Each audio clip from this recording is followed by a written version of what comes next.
Today, Precarious plays Phantom Brave. This, I think, is a pretty good example of what I'm talking about. The enemies here, they are mostly sending and receiving protections to one another that are beneficial to me. Yeah.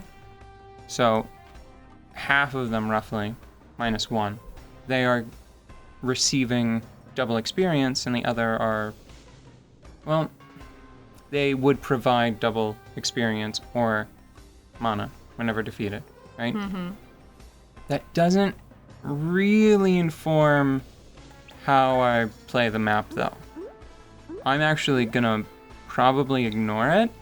Maybe I'll try to match up some low-level characters with the ones that are granting bonus experience.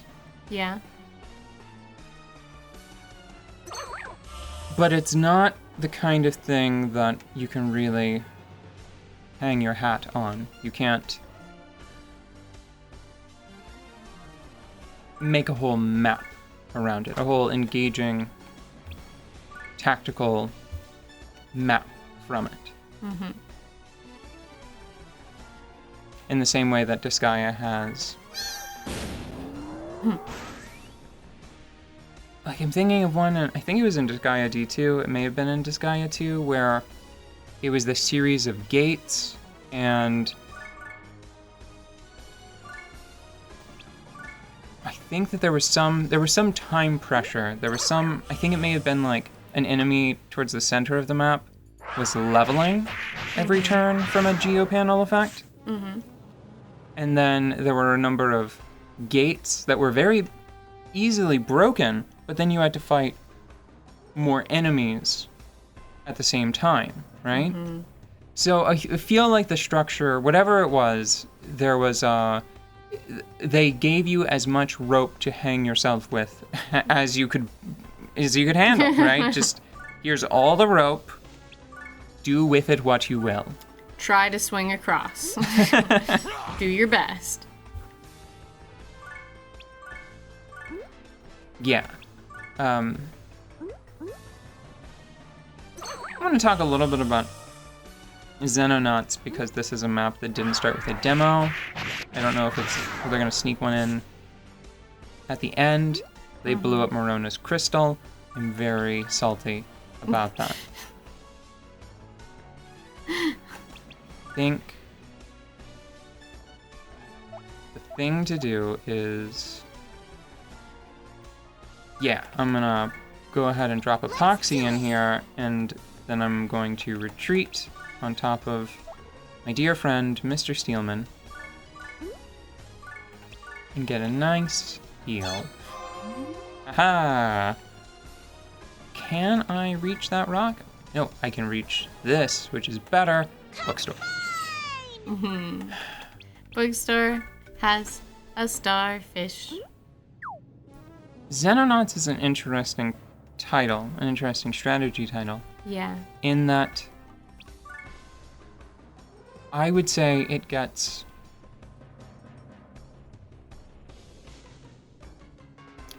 it's hard to tell if it gets better or worse the longer you play. It's very confounding. It's sort of a problem with, I think, like a lot of strategy titles that also have progression mechanics. It's sort of like, when is Fire Emblem at its best, right? I think that there's something to be said for the very early game. Yeah.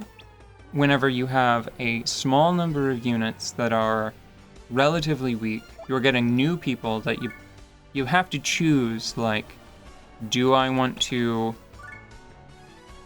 use this character or do I want to ignore them, right? Do I want to start pumping experience into them now, or do I want to sacrifice them on the altar of other characters' progression, right? Right. But that's sort of like that's usually not on your first go around. With Fire Emblem as a series, maybe not even with Fire Emblem as a game. Maybe you're very maybe you play very organically and you always think like, I'm just gonna try everybody they give me the first go around. I'm only playing on normal difficulty, it'll be fine. And 30 hours later you're like, what have I done? I hate most of these. I hate most of these characters.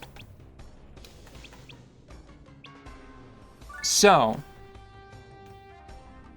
Xenonauts, I think it's especially pronounced because, are you familiar with the genre? It's like a weird subgenre of strategy where it's like a UFO defense simulator.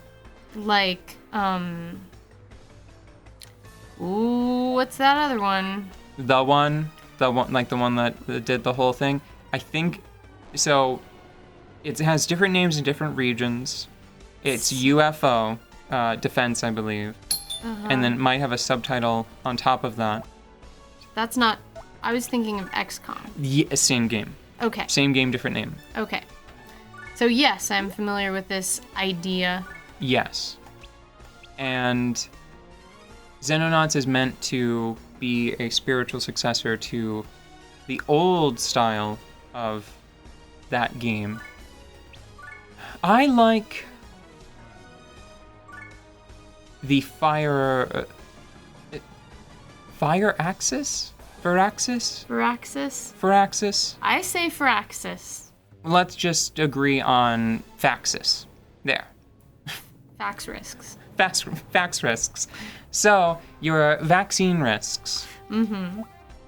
I like their XCOM Enemy Unknown title. Oh, pretty well. Mm-hmm. I hated the sequel. Mm. I was really disappointed because I liked the aesthetic and I liked the idea. I was a little salty about where it started creatively. I thought it was a very pessimistic idea. The idea that they had is when people play this game, most of them lose. So we're going to make a sequel that has that at its foundation, right?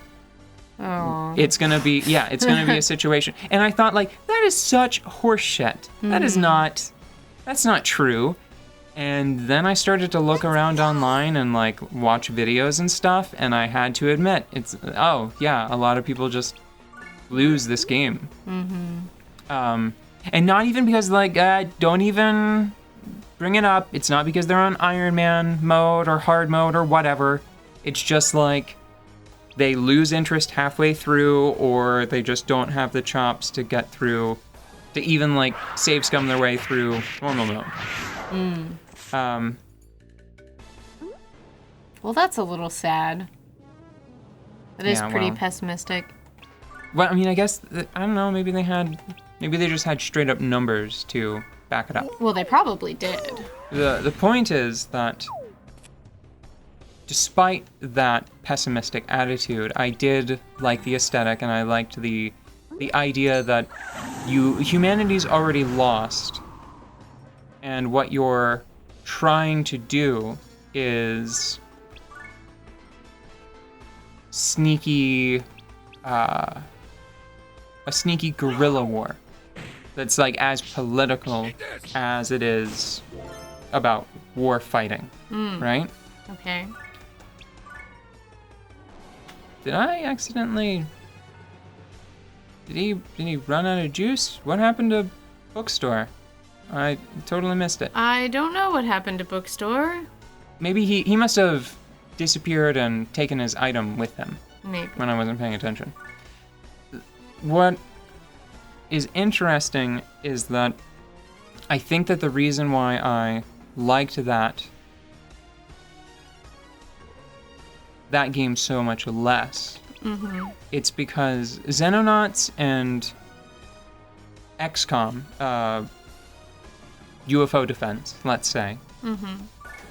Actually, no, we'll go with the one that's really hard to confuse with any of the others, Terror from the Deep. Okay, yeah. Which is actually the first one I played. Yeah.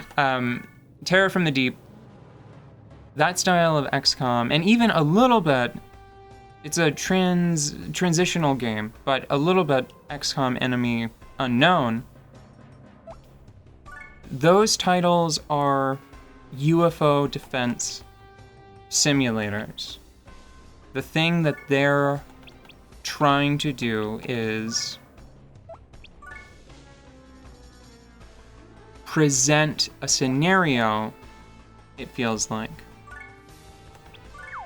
with very general rules.